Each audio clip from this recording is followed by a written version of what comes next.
ఇవ్వవలసిన అవసరం ఉంటుందండి. కాబట్టి దీనికి పరిమితమైనటువంటి లిమిట్ ఎక్కడా పెట్టలేదు. ఎంతకాలం అయితే సస్పెన్షన్ లో ఉంటారో అంతకాలము ఆ ఎంప్లాయీకి సబ్సిస్టెన్స్ అలవెన్స్ అనేది చెల్లించడం జరుగుతుంది. ఓకే అండి. Hello,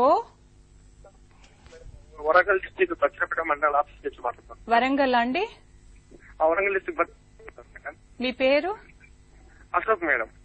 Ashok madam, madam degree అయిపోయింది మేడం, ఎంబీఏ చేయాలనుకుంటున్నాను. ఎంబీఏ చేయాలనుకుంటున్నారు మేడం. ఇప్పుడు సర్వీస్ హాఫ్ పే లాంటిది, పే లాంటి హాఫ్ పే లాంటి సర్వీస్ అవకాశం ఉందా మేడం? తప్పకుండా అండి. మనం ఈ ప్రశ్న శ్రీరామ్ ప్రసాద్ గారిని అడుగుదాం. ఇతను స్టడీ లీవ్ కావాలని అయితే దీనికి ఏమీ లేదండి. స్టడీ లీవ్ తీసుకోవడానికి మనకి ప్రొవిజన్ ఏం లేదండి. కాకపోతే మనం హైయర్ స్టడీస్ కి చేయాలంటే అది డిపార్ట్మెంట్ కి ఉపయోగపడాలండి. అటువంటిప్పుడే స్టడీ లీవ్ ఇస్తారండి. ఓకే. సో అంటే ఈయన చేస్తున్నటువంటి ఎంబీఏ గనక డిపార్ట్మెంట్ కి ఉపయోగపడేటట్లుంటే సో ఆయన స్టడీ లీవ్ తీసుకోవడానికి అనుమతి ఇస్తారు. అది గమనించాలండి. ఓకే, థ్యాంక్ యూ అండి.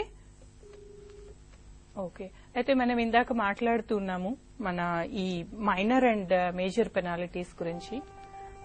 అయ్యో, హలో. హలో మేడం గారు. చెప్పండి. మరి గుంటూరు జిల్లా పుడిగేల మండలం. మీ పేరు? నా పేరు జయకుమార్ అండి.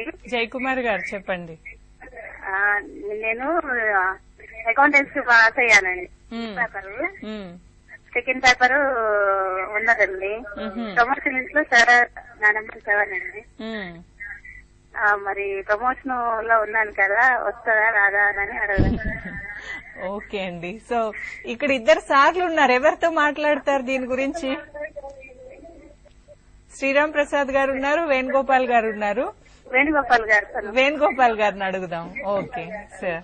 జయకుమార్ గారు, మీరు ప్రమోషన్ లిస్ట్ లో ఉన్నారు. ఏ ప్రమోషన్ వస్తుందమ్మా? మీరు ఇప్పుడు ప్రస్తుతం ఏ కేటగిరీలో ఉన్నారు? ఏ ప్రమోషన్ వస్తుంది? సీనియర్ అసిస్టెంట్ ప్రమోషన్ లో ఉన్నాను కదా. సీనియర్ అసిస్టెంట్ ప్రమోషన్ కి ఓన్లీ పార్ట్ 1 అవసరం అమ్మా. కాబట్టి పార్ట్ 1 గనక పాస్ అయితే, మీకు పార్ట్ 1 గనక పాస్ అయ్యి, నేను చెప్పే కండిషన్స్ వినండి. తర్వాత ఏదన్నా డౌట్ ఉంటే మళ్ళీ మీకు టైం ఉంటుంది, అడుగుదురు. అయితే మీరు పార్ట్ 1 పాస్ అయినారు కాబట్టి ఇప్పుడు మీకు ప్రమోషన్ రావాలి అంటే సీనియర్ అసిస్టెంట్ క్యాడర్ లో అప్రూవ్డ్ ప్రొబేషనర్ అయి ఉండాలి ఒకటి. రెండోది 3 సంవత్సరాల సర్వీస్ కంప్లీట్ అయి ఉండాలి. మూడోది అకౌంటెస్ట్ పార్ట్ పాస్ అయి ఉండాలి, పార్ట్ 1. తర్వాత వేకెన్సీ ఉండాలి. తర్వాత ఆ వేకెన్సీలో మీ టర్న్ రావాలి. మీరు 7th అంటున్నారు, మరి వేకెన్సీలు 3 ఉండేటట్లయితే నేను మీకు వస్తుందని చెప్పి నేను చెప్పలేను. కాబట్టి మీరు 7th అంటే ఈ 7th దాకా గనక మీకు వేకెన్సీలు ఈ ప్యానెల్లో మీకు ఏమా? హలో, నెంబర్ 7 అండి. నెంబర్ 7 కరెక్టే. మరి ఈ ప్యానెల్లో మీకు 7 వేకెన్సీస్ రావాలి కదా. రెండోది మీకేమీ ఎటువంటి క్రమశిక్షణ చర్యలు ఏవి కూడా పెండింగ్ ఉండకూడదు. తర్వాత మీ సర్వీస్ రికార్డ్ లో మీకు అడ్వర్స్ రిమార్క్స్ ఏమీ ఉండకూడదు.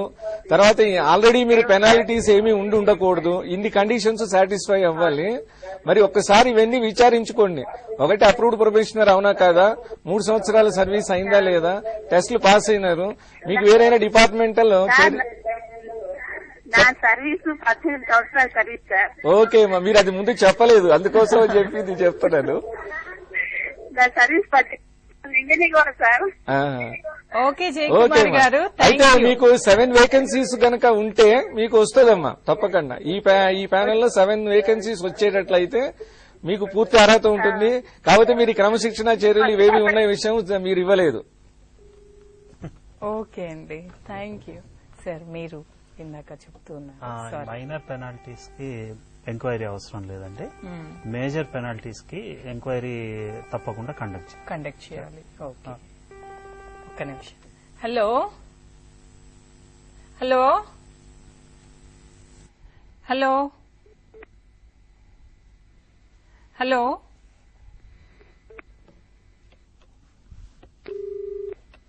ఓకే. అంటే ఇది కండక్ట్ చేసేటప్పుడు వాళ్ళు హలో హలో చెప్పండి సార్. హలో హలో, మీ టీవీ వాల్యూమ్ తగ్గించండి సార్. హలో, దయచేసి ఫోన్ కాల్స్ చేస్తున్నటువంటి అందరికీ, ఆఫీసర్స్ కి అందరికీ కూడాను, సభ్యులందరికీ ఒక విన్నపం అండి, ఒక రిక్వెస్ట్. మీరు మాకు ఫోన్ చేసేటప్పుడు మీ టీవీ వాల్యూమ్ తగ్గించి మాట్లాడండి, సో దట్ మేము ఇక్కడ ఆన్సర్ చేయడానికి వీలవుతుంది, లేకుంటే చాలా కష్టం. హలో, చెప్పండి సార్. చెప్పండి sir. Good afternoon madam. Good afternoon అండి, చెప్పండి. మేడం, వైజాగ్ నుంచి నేను పీజీకే శ్రీనివాస్ జూనియర్ అసిస్టెంట్ మాట్లాడుతున్నాను. శ్రీనివాస్ గారు చెప్పండి. మేడం, ఇప్పుడు పెనాల్టీస్, మైనర్ పెనాల్టీస్ గురించి చెప్పారు మేడం. ఇప్పుడు ఇర్రెగ్యులారిటీస్ మీద మేజర్ పెనాల్టీ, మైనర్ పెనాల్టీ, దేనికి మైనర్ పెనాల్టీ ఇవ్వాలి, దేనికి మేజర్ పెనాల్టీ ఇవ్వాలి అనేది అది స్పెసిఫికేషన్ తెలుసుకుందామండి. మైనర్ పెనాల్టీస్ అనేది ఎలాంటి వాటికి ఎలాంటి ఇర్రెగ్యులారిటీ అనేది కొద్దిగా చెప్పండి. తప్పకుండా తెలుసుకుందామండి. So thank you. ఇప్పుడు మనకి సిసిఐ రూల్స్ లో rule 9 clauses 1 to 5 minor penalties ఉన్నాయండి. మైనర్ పెనాల్టీస్ అంటే censure, stoppage of increment without cumulative effect. తర్వాత ఈ విధంగా 5 మైనర్ పెనాల్టీస్ ఉన్నాయండి. 5 మేజర్ పెనాల్టీస్ ఉన్నాయి. Stoppage of increment with cumulative effect అని, రిమూవల్ ఫ్రమ్ సర్వీస్ అని, డిస్మిసల్ ఫ్రమ్ సర్వీస్ అని. సో 5 మైనర్ పెనాల్టీలు, 5 మేజర్ పెనాల్టీలు అండి. సో ఎంప్లాయీ కమిట్ చేసిన ఇర్రెగ్యులారిటీని బేస్ చేసుకుని ఎంక్వైరీ ఆఫీసర్ రిపోర్ట్ మేరకు అతనికి మైనర్ పెనాల్టీ ఇవ్వాలా, మేజర్ పెనాల్టీ ఇవ్వాలా అన్నది డిసైడ్ చేస్తారండి. డిసిప్లిన్ అథారిటీ వాళ్ళు డిసైడ్ చేస్తారు. ఓకే, థ్యాంక్ యూ అండి. హలో, చెప్పండి సార్. నమస్తే మేడం, వరంగల్ జిల్లా పరతగిరి మండలం నుంచి యూనివర్సిటీ మాట్లాడుతున్నా మేడం. నమస్తే అండి, మీ పేరు? హలో, మీ పేరండి? నా పేరు అనిల్ కుమార్ అండి. అనిల్ కుమార్ గారు చెప్పండి. ఏం లేదు మేడం, నేను 93లో రికార్డ్ అసిస్టెంట్ గా అపాయింట్ అయినాను మేడం. అప్పుడు నా క్వాలిఫికేషన్స్ ఎస్ఎస్సి, నా ఇంటర్మీడియట్ కంటిన్యూషన్ ఉండే. ఓకే. తర్వాత నాకు అప్పుడు 589 జీవో ప్రకారం 33.3% ప్రమోషన్ కోటా ఉన్నాయండి రికార్డ్ అసిస్టెంట్ గా.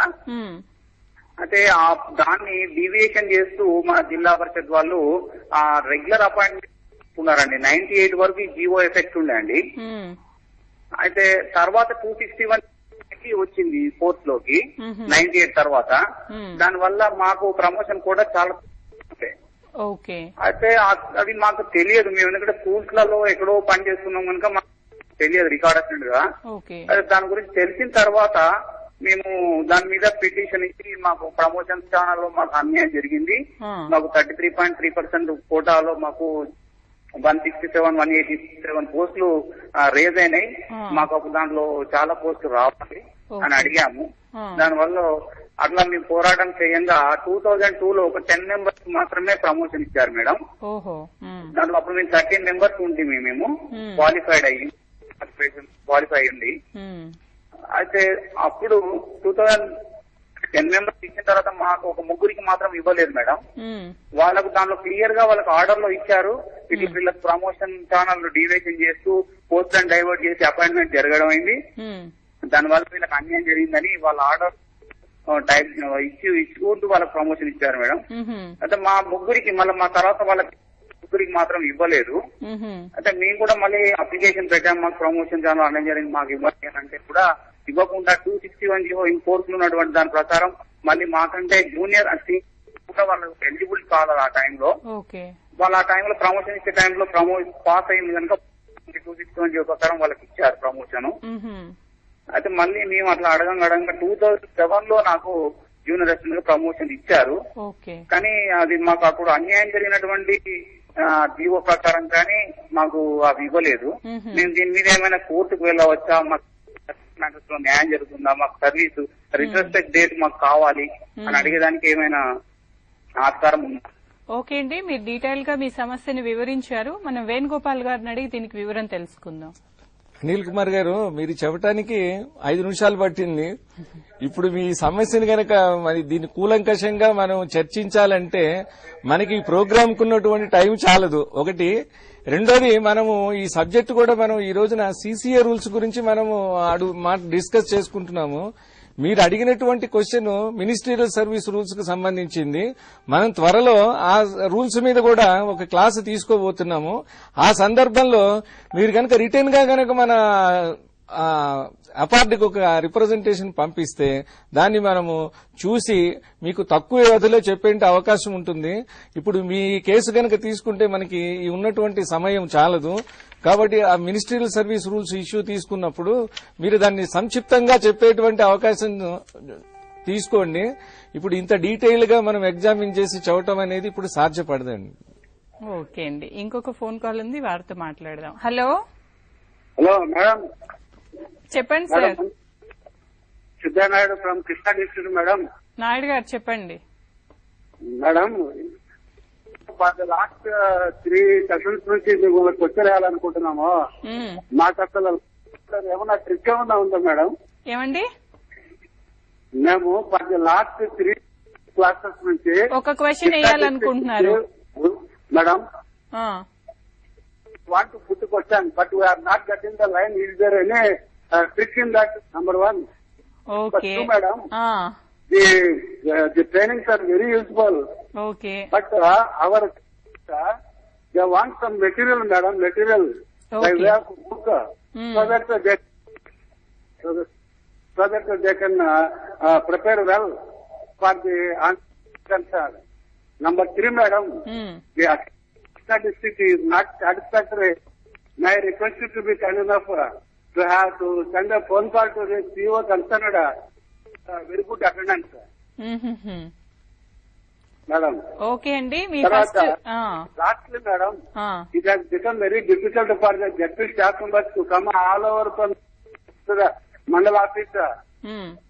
And again, during the time of lunch, they are it will be very good to provide at least working lunch for all these people during the training time. Thank you very much for giving me opportunity. Namaste. Thank you, Andy. ఇక్కడ అందరూ కూడా అంటే అన్ని జిల్లాల వాళ్ళు అర్థం చేసుకోవాల్సింది, phone calls రాకపోతే ట్రిక్ ఏం లేదండి. ఎవరికి ప్రయత్నం చేస్తా ఉంటే లైన్ దొరుకుతుంది, అదేం సమస్య లేదు. హలో హలో చెప్పండి madam. Hello hello hello hello మీ టీవీ వాల్యూమ్ తగ్గించండి. హలో మేడం, నేను రాజేంద్ర నగర్ మండలం నుంచి ధనలక్ష్మి అండి నా పేరు. ధనలక్ష్మి గారు చెప్పండి. మేడం, మా దగ్గర ఒక క్యాండిడేట్ టైపిస్ట్ గా 99 లో పాయింట్ అయ్యాడండి. తర్వాత ఆయనకి 2 years లో హైయర్ పాస్ అవ్వాలని ఇచ్చారు తెలుగు. ఓకే. కానీ ఆయన 2004 లో ఆయన హైయర్ పాస్ అయ్యాడండి. 2005 లో ఆయన జూనియర్ కన్వర్షన్ తీసుకున్నాడు. సో అతనికి 2007 కి 8 years అయింది. సో 8 years మరి అపాయింట్మెంట్ టైపిస్ట్ నుంచి తీసుకుంటారా, లేదు మాకు 2000 తర్వాత తీసుకుంటారనేది కావాలండి. తప్పకుండా ఆయనకి 8 years కౌంట్ చేస్తారు. అదేలేండి, అదే అర్థమైంది. ఇప్పుడు మనం తెలుసుకుందాం దీని గురించి వేణుగోపాల్ గారిని అడిగి. ధనలక్ష్మి గారు, ఇప్పుడు ఆటోమేటిక్ అడ్వాన్స్మెంట్ స్కీమ్ కింద ఇప్పుడు ఇతను టైపిస్ట్ జూనియర్ అసిస్టెంట్ గా పనిచేశాడు అంటున్నారు. అయితే రెండింటికి ఒకే టైం స్కేల్ ఉన్నది కాబట్టి ఈ 2 టైం స్కేల్స్ లో కూడా చేసిన సర్వీస్ ఇంక్రిమెంటల్ సర్వీస్ కింద కౌంట్ అవుతుంది. కాబట్టి వాళ్ళకి టైపిస్ట్ పోస్ట్ లో ఉన్న సర్వీస్, జూనియర్ అసిస్టెంట్ పోస్ట్ లో ఉన్న సర్వీస్ 2 తీసుకుని ఆటోమేటిక్ అడ్వాన్స్మెంట్ స్కీమ్ మీద స్పెషల్ గ్రేడ్ ఇవ్వచ్చండి. ఓకే, ఇంకొక కాల్ వస్తుందండి. హలో హలో, మేము ప్రకాశం చెప్పించి మేడం. చెప్పండి సార్, మీ పేరు ఏమండి? హలో, సిరాజ్ అండి, సిరాజ్ సూపరింటెండెంట్ నేను. చెప్పండి. ఒక క్యాండిడేట్, ఒక ఎంప్లాయీ సస్పెన్షన్ ఉన్నారు. అతనికి సబ్స్టెన్స్ అలవెన్స్ ఇచ్చారు. తర్వాత రీపోస్టింగ్ ఇచ్చారు అతనికి. అక్కడ ఒక 2 క్వశ్చన్లు మేడం. ఇప్పుడు అతని మీద ఉన్న ప్రూవ్ కాకపోతే సబ్స్టెన్స్ అలవెన్సెస్ లో ఉన్న రిమైనింగ్ బ్యాలెన్స్ ఇస్తారా లేదా, ఒకటి. ఓకే. రెండోది, మైనర్ చేశారనుకోండి, అప్పుడు ఆ సందర్భాలు ఎట్లా చేస్తారు? ఓకే అండి, దీన్ని మనం చెప్తాను. వేణుగోపాల్ గారిని అడిగి సిరాజ్ గారు, ఇప్పుడు ఇతని కేసులో అతనికి చార్జెస్ కనుక డ్రాప్ చేసేసి ఈ ఫీజ్ ఎగ్జానరేటెడ్, ఆ పీరియడ్ అంతా కూడా డ్యూటీ పీరియడ్ కింద ట్రీట్ చేస్తారండి. చేసినప్పుడు అతనికి సబ్సిస్టెన్స్ అలవెన్స్ ఎంతైతే పే చేశారో దాన్ని రికవరీ చేసుకుని బ్యాలెన్స్ పే చేస్తారు. ఒకవేళ గనక మేజర్ ఆర్ మైనర్ పెనాల్టీ గనక ఇంపోజ్ చేసేటుంటే దాన్ని నాట్ డ్యూటీ కింద ట్రీట్ చేస్తారు. ఆ నాట్ డ్యూటీ కింద ట్రీట్ చేసినప్పుడు ఎంప్లాయీ రిక్వెస్ట్ చేసుకోవచ్చు. అతనికి ఏదైనా గనక లీవ్ క్రెడిట్ లో ఉండేటట్లయితే ఆ సస్పెన్షన్ పీరియడ్ ని లీవ్ గా పరిగణించమని చెప్పి దరఖాస్తు చేసుకునేటువంటి అవకాశం ఉన్నది.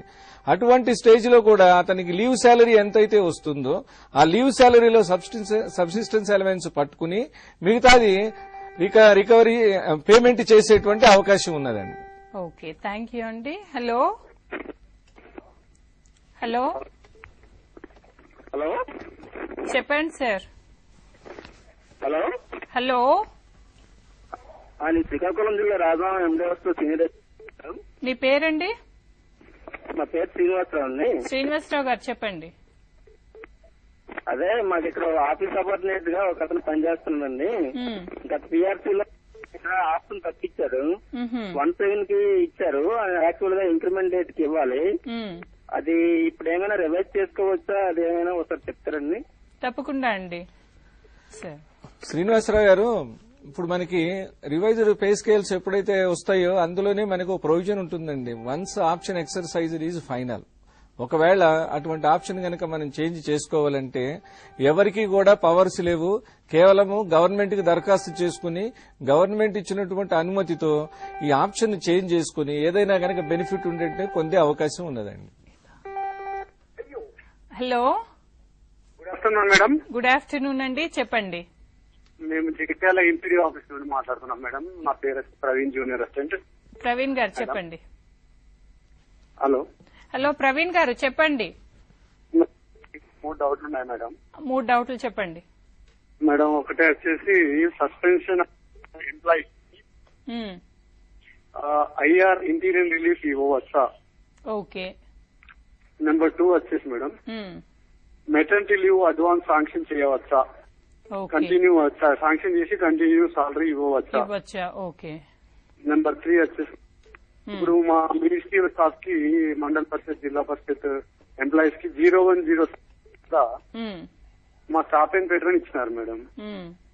అయితే మా యాక్చువల్ స్టాఫ్ ప్రకారంగా 4 మాత్రమే ఆఫీస్ సబార్డినేట్లు పనిచేయాలి మేడం. మా దగ్గర 5 ఉన్నారు మేడం. ఓకే. అయితే 5 ఉన్నారు. మరి ఇప్పుడు ఎవరిని షిఫ్ట్ చేయాలంటే ఏ బేసిస్ మీద ఎవరిని షిఫ్ట్ చేయాలా అనేది మీరు కొంచెం మా క్లారిటీ ఇవ్వాలి మేడం. తప్పకుండా అండి, మనం సార్ని అడిగి తెలుసుకుందాం. ఇప్పుడు మొదటి ప్రశ్న అండి, ఈ సబ్సిస్టెన్స్ అలవెన్స్ ఐఆర్ తీసుకోవాలా లేదా? ఇప్పుడు ఐఆర్ అనేది మనకి ఫండమెంటల్ రూల్స్ 9 కింద అది పే కింద రాదండి. మనకి లీవ్ అండ్ హాఫ్ పేలో ఉన్నప్పుడు ఈ ఐఆర్ ని ఇప్పుడు సస్పెన్షన్ లో ఉన్న ఎంప్లాయీకి ఇచ్చేటువంటి అవకాశం లేదు. కాబట్టి సస్పెన్షన్ పీరియడ్ లో ఐఆర్ తీసుకోకూడదు ఒకటి. రెండోది, ఇప్పుడు 101 కింద 4 ఉన్నారు, 5 పనిచేస్తున్నారు అని చెప్పారు. మీరు ఒకవేళ వేరే చోట వేకెన్సీ కనుక ఉండేటట్లయితే జూనియర్ మోస్ట్ ఎవరైతే ఉన్నారో వాళ్ళని ఆ వేకెన్సీలోకి షిఫ్ట్ చేసేటువంటి అవకాశం ఉన్నదండి. మూడోది వచ్చి మెటర్నిటీ లీవ్ ముందస్తంగా శాంక్షన్ చేయొచ్చా లేదా అన్నారు. ముందస్తంగా అనేది అంటే నాకు అర్థం కాలేదు. కాకపోతే మెటర్నిటీ లీవ్ శాంక్షన్ చెయ్యాలి అంటే ఏ రోజు నుంచి అయితే డాక్టర్ సర్టిఫై చేస్తారో మెటర్నిటీ లీవ్ మీద she requires rest and also treatment either before delivery or after delivery, ఆ డేట్ నుంచి మాత్రమే మనం మెటర్నిటీ లీవ్ శాంక్షన్ చేసేటువంటి అవకాశం ఉన్నదండి. ఓకే. హలో హలో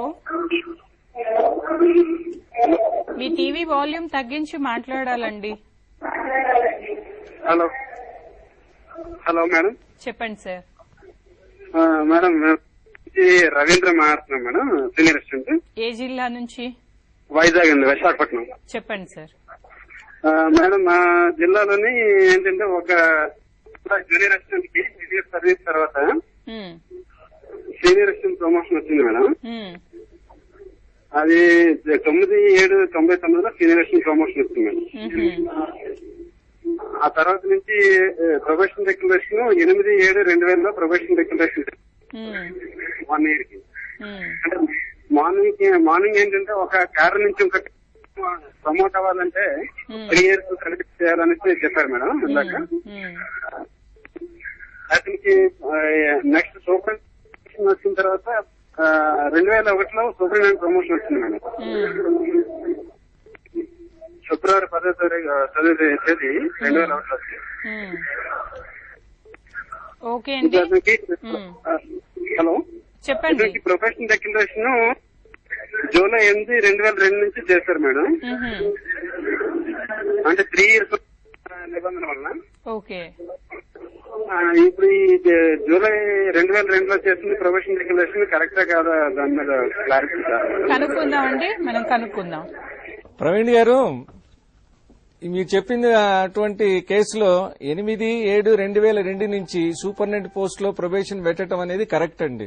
ఎందువల్లంటే అతనికి 9/7/99 నుంచి 3 సంవత్సరాల సర్వీస్ తీసుకుంటే 8/7/2002కి కంప్లీట్ అవుతుంది. కాబట్టి ఆ డేట్ నుంచి మాత్రమే అతనికి సూపరింటెండెంట్ గా ప్రమోషన్ తర్వాత ప్రొబేషన్ లో పెట్టేటువంటి అవకాశం ఉంది రూల్ 16 కింద. కాబట్టి ఇప్పుడు 8/7/2002 నుంచి అతనికి సూపరింటెండెంట్ గా పోస్ట్ లో ప్రొబేషన్ లో పెట్టడం కరెక్టేనండి. ఓకే, హలో నమస్తే మేడం. నమస్తే అండి. నేను చిత్తూరు జిల్లా పూతలపట్టు నుంచి ముందతం మేడం. ముందరత్నం గారు ఇందాక ఫోన్ చేశారు కదా మీరు? అవును మేడం. ఇంకో డౌట్ మేడం. చెప్పండి.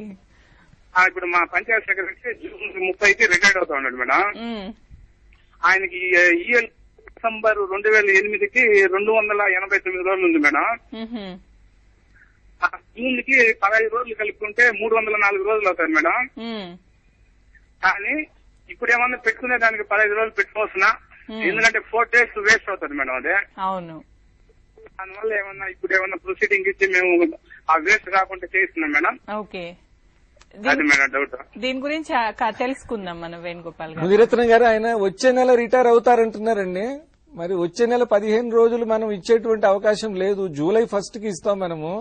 మరి ఆయనకి ఇప్పుడు 289 రిటైర్మెంట్ అయ్యే నాటికి ఉన్నదంటే మరి 300 రోజులు దాటేటువంటి అవకాశం లేదు. 1/7/2009 నాటికి మాత్రమే మనం 15 రోజులు ఇవ్వటం జరుగుతుంది. అటువంటి పరిస్థితుల్లోనే 300 రోజులు దాటే అవకాశం ఉన్నదండి. కాబట్టి 30వ తారీఖు వచ్చే నెల ఆఖరికి రిటైర్ అవుతారంటున్నారు. కాబట్టి మనం ఈ 15 రోజులు ఇచ్చే క్రెడిట్ అవసరం లేదు. అతనికి 300 రోజులు దాటేటువంటి పరిస్థితి కూడా లేదండి. ఓకే అండి. అండ్ మనం ఇందాక చూసినట్లయితే ఈ ఎక్స్పర్టీ ఎంక్వైరీ అంటే ఏంటండి? దాని గురించి ఏమైనా కొంత మాట్లాడదాం. ఇప్పుడు ఎక్స్పర్టీ ఎంక్వైరీ అంటే ఇప్పుడు ఇందాక మన శ్రీరామ్ ప్రసాద్ గారు చెప్పినట్టు 2 types ఆఫ్ ఎంక్వైరీస్ ఉన్నాయి, పెనాల్టీస్ ఉన్నాయి. ఒకటి మైనర్ పెనాల్టీ, రెండోది మేజర్ పెనాల్టీ. అయితే ఈ మైనర్ పెనాల్టీ వేసినప్పుడు కూడా గవర్నమెంట్ ఎంప్లాయీ గనక లేదు మీరు ఎంక్వైరీ గనక వేసేటట్లయితే నేను ప్రూవ్ చేస్తాను, డిస్ప్రూవ్ చేస్తాను మీ యొక్క ఎలిగేషన్ అనేటట్లయితే అటువంటి పరిస్థితుల్లో కూడా ఎంక్వైరీ కండక్ట్ చేయవలసిన అవసరం ఉంటుంది. లేదు ఒకవేళ ఎంప్లాయీ ఇచ్చినటువంటి సంజాయిషిని చూసిన తర్వాత ఇది మనము ఈ సంజాయిషిని బేస్ చేసుకునే గనక పనిష్మెంట్ ఇచ్చేటట్లయితే కొంత అతనికి అన్యాయం జరిగే అవకాశం ఉన్నది అన్నప్పుడు కూడా ఆ డిసిప్లినరీ అథారిటీ ఎంక్వైరీ చేసేటువంటి అవకాశం ఉందండి.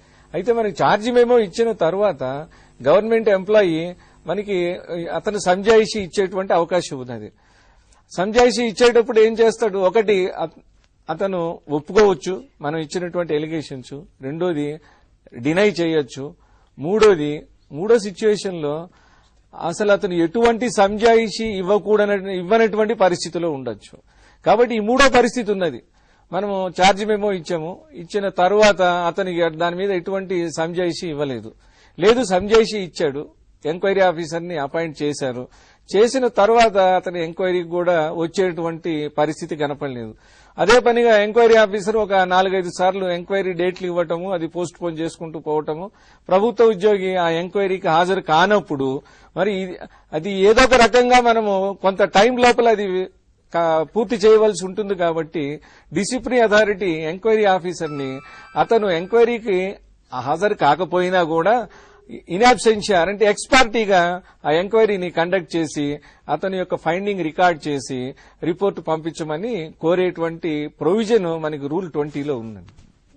కాబట్టి ఈ రూల్ కింద మనకి 2 పరిస్థితులు, ఒకటి ఇచ్చినటువంటి సంజాయిషీ ఇచ్చి ఎంక్వైరీకి హాజరు కానటువంటి పరిస్థితి, రెండోది అసలు సంజాయిషీ ఇవ్వనటువంటి పరిస్థితి. ఈ 2 పరిస్థితుల్లో మనం ఈ ఎక్స్ పార్టీ ఎంక్వైరీ అనేది కండక్ట్ చేయొచ్చండి.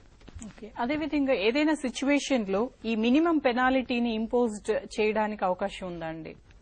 ఇది GO2 డేటెడ్ 4/1/99 ప్రకారం ఈ proven cases of misconduct of forgery, bribery, బైగమీ, outraging the modesty of women, and misconduct involving moral turpitude, misappropriation. అయితే ఇటువంటి కేసెస్ లో the minimum penalty is removal from service.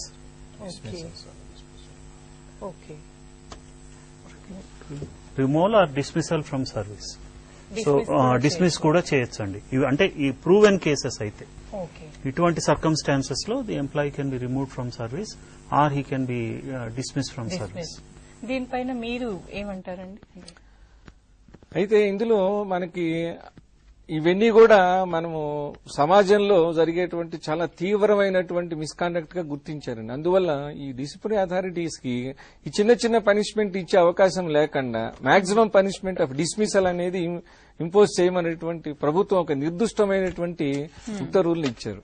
ఇదే కాకుండా unauthorised absence for more than 1 year, అలా కాకుండా మనం leave sanction చేయించుకోవడానికి లేదా ట్రాన్స్ఫర్స్ కోసమని కొన్ని మెడికల్ సర్టిఫికెట్లు మెడికల్ గ్రౌండ్స్ మీద అడిగినప్పుడు మెడికల్ సర్టిఫికెట్లు మనము జత చేయవలసి ఉంటుంది. అయితే ఈ మెడికల్ సర్టిఫికెట్లు కనుక మనము బోగస్ గా తీసుకున్నాము, లీవ్ మనం ఫాల్స్ సర్టిఫికెట్ మీద క్లెయిమ్ చేస్తున్నాము, లేదా ట్రాన్స్ఫర్ కూడా ఫాల్స్ మెడికల్ గ్రౌండ్స్ మీద మనము ట్రాన్స్ఫర్ అడుగుతున్నాము అని గనక ప్రూవ్ అయితే అటువంటి కేసెస్ లో కూడా minimum penalty removal from service అది ఇంపోజ్ చేయమని చెప్పి ప్రభుత్వం యొక్క ఉత్తర్వులు ఉన్నాయండి. ఇటువంటి విషయాల్లో ఈ డిసిప్లినరీ అథారిటీకి ఎటువంటి డిస్క్రిషన్ లేదు. ఈ కేసుల్లో గనక కేసు ప్రూవ్ అయిందంటే ఆ మినిమం పెనాలిటీసే విధించవలసిన అవసరం ఉన్నదండి. ఇక్కడ ఆ disciplinary authority cannot exercise his own discretion. కాకపోతే ఈ ఎంక్వైరీ జరిగిన తర్వాత ఈ రిపోర్ట్ లో ఈ ఫైండింగ్ అంత తీవ్రతరమైనటువంటిది కాదు అన్నప్పుడు మాత్రమే other than these minimum penalty of dismissal or removal impose చేయవలసి ఉంటుందండి. అండ్ అదేవిధంగా mode of service of orders గురించి కొంత వివరిస్తారండి? ఇప్పుడు మనకి ఒక్క నిమిషం అండి, వీరితో మాట్లాడి తర్వాత మనం ఫోన్ కాల్ చర్చలోకి వెళ్దాం. హలో నమస్కారం అండి. నమస్తే అండి. నేను వికారాబాద్ మండలం వికారాబాద్ మండలం శ్రీనివాస్ గారు చెప్పండి. ఏం లేదు మేడం, ఇంప్లిమెంటేషన్ చేస్తున్నారు ఏమండి? న్యూ టెక్స్ సిస్టమ్ అకౌంట్మెంటేషన్ చేసి మీరు కొంచెం గట్టిగా చెప్పండి సార్ ప్లీజ్.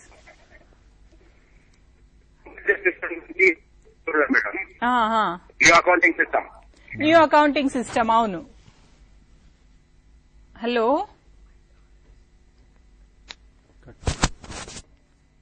హలో